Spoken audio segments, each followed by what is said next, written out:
É nosso convidado Fernando de Almeida Santos, bastonário da Ordem dos Engenheiros. Muito boa tarde, obrigada por estar connosco neste jornal. Há ou não excesso de otimismo? É execuível esta obra estar pronta em menos de 6 anos?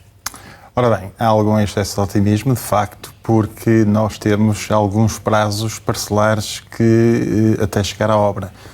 Administrativos, o projeto da obra, a licença ambiental, portanto há algum otimismo. O que não quer dizer que não possa ser feito, mas aqui concordo com a engenheira Maria Rosário Partidário ao dizer que se nós soubermos organizar bem as coisas, se soubermos planear as coisas de forma adequada e se soubermos tomar decisões rápidas, temos a oportunidade de ter, de forma parcial, naturalmente, parte do aeroporto, novo aeroporto, em Alcochete, e do qual a Ordem dos Engenheiros, ao longo dos últimos 10 anos que foi defendendo, se revê, de eventualmente podermos ter. Bem vistas as coisas, nós tivemos uma ponte Vasco da Gama feita em 4 anos, mais coisa menos coisa. Quando foi a Expo 98 conseguimos abrir a autoestrada Porto-Braga-Fronteira em pouco menos de 2 anos e meio e se nós soubermos fazer bem as coisas e somos capazes, com a engenharia portuguesa, eventualmente com algum esforço externo. O que é saber fazer bem as coisas neste momento? Na nossa opinião é, primeiro, saber negociar bem como é que se vai fazer Alcochete. Isso são decisões políticas e, portanto, não queremos intervir, mas tem que ser rápidas, claramente, porque depois a dimensão técnica da questão, uma vez resolvidas as questões administrativas e políticas, são execuíveis. E, portanto, em termos de engenharia, isso é possível fazer, seja no projeto, seja na obra. Eu admitiria que uma primeira pista de um aeroporto de Alcochete podia ser feita entre 2026 e 2030, de facto, se até 2026 nós tivermos projeto, e o projeto que seja 1 ano e meio, 2 anos, que começar a fazer já, depois das decisões políticas adequadas. Mas estamos a falar da pista, ou seja, mas o aeroporto não é uma infraestrutura mais complexa ainda? É, mas pode ser modular, ou seja, pode ser feito por fases. Como assim? Eu se der o exemplo aqui do Porto, neste momento até o Porto já está atrofiado, chamemos assim, do ponto de vista daquilo que é a dimensão necessária para o norte de Portugal.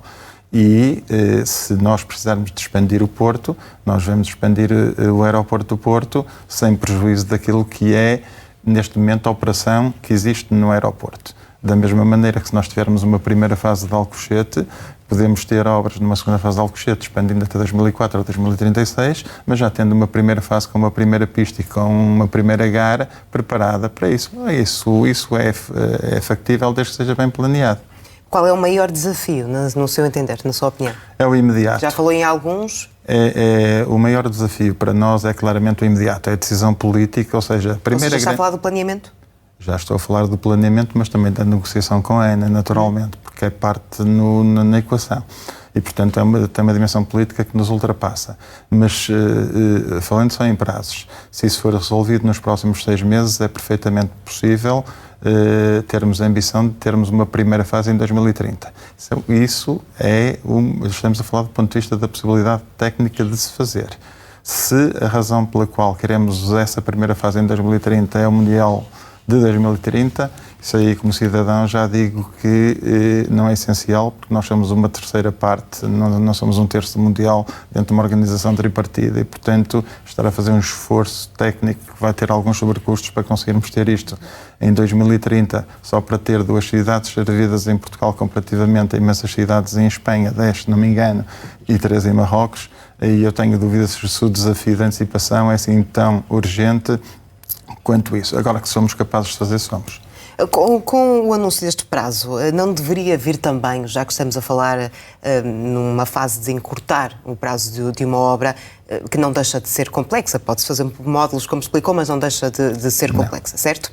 Portanto, não devia vir já este anúncio com um planeamento anexado, digamos assim? Com certeza que sim, mas eu estou convencido que este governo... Ou seja, já começa com atraso?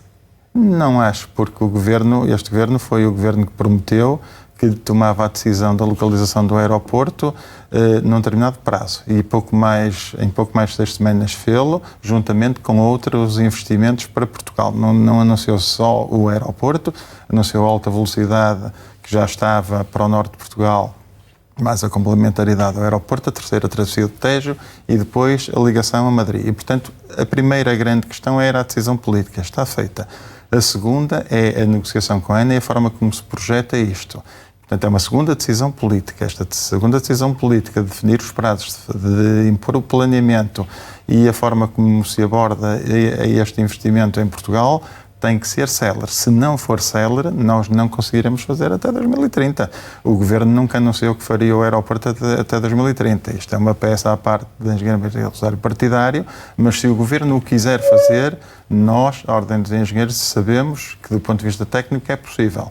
Falta a dimensão extratécnica e essa está para além daquilo que é a nossa capacidade técnica, nossa da engenharia portuguesa. Em Portugal, a mão de obra para uma obra destas, passo a redundância, é suficiente? É um problema? É um problema muito grande em Portugal, neste momento, a mão de obra para 3 setores de atividade. Um deles é a construção, claramente, temos a agricultura e o turismo. Isso pode interferir no prazo?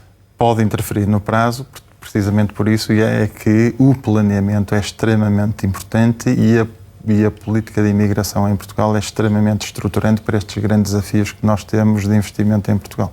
Fernando de Almeida Santos, muito obrigada pela presença neste jornal. Uma boa tarde.